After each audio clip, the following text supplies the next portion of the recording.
Welcome to Portals of Deconditioning. This is a journey around the wheel, and we're going to travel through all of the 64 archetypes, all of the 64 hexagrams.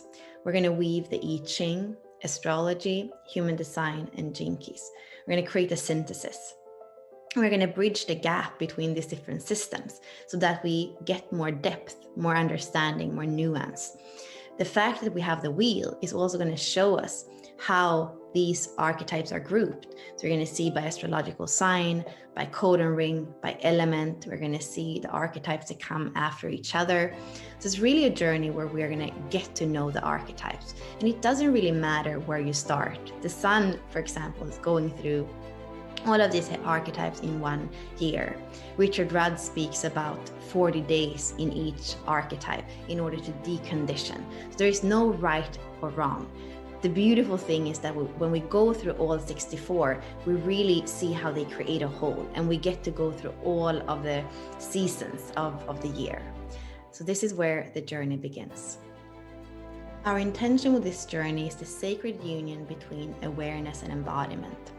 And through this journey, we're going to really learn a lot. We're going to have the possibility to look at the archetypes from different perspectives, systems, different people coming in explaining.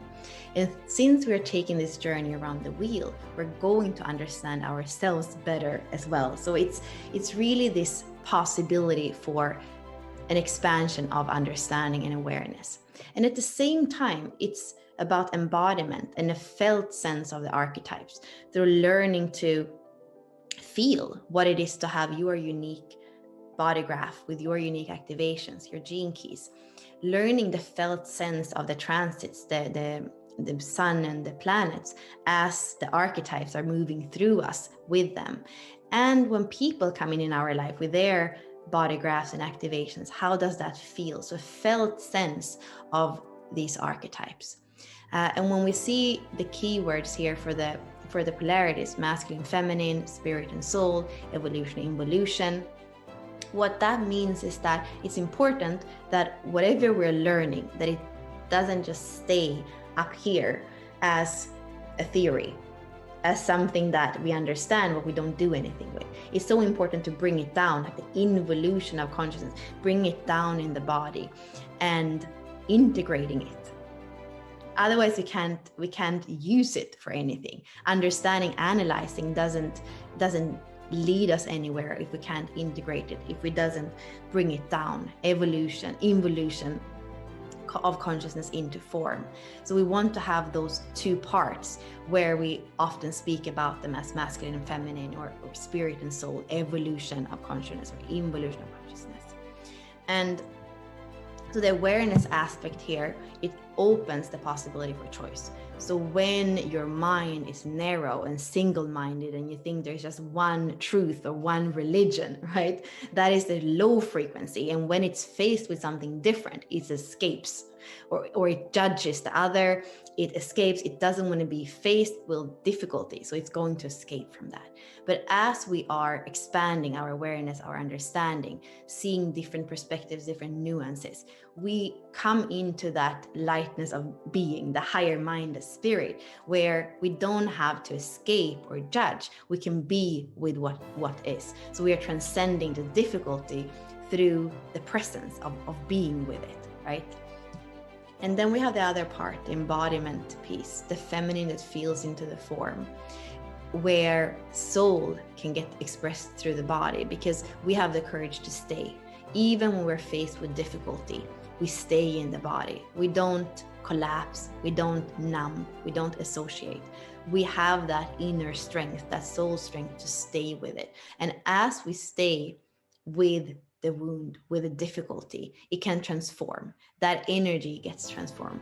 We don't escape from it, we don't collapse into it. We use that higher awareness and this new sense of feeling through the form of embodiment to actually transform the wound. And this is something that the soul knows how to do. And already when it came in, it had decided to help work through healing humanity. And this is what Richard Rudd speaks about in the core wounds. The soul comes in with a core wound and it knows that that is what's it's gonna work with. And as we work with expanding our awareness, and also understanding what true embodiment is, we are going to be able to not collapse or escape the wound, but actually holding it and allow it to transform.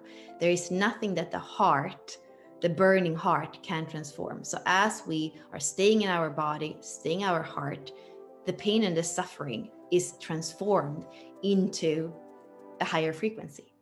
And through these two ways of awareness and embodiment, that is how we find that core stability in the gift frequency.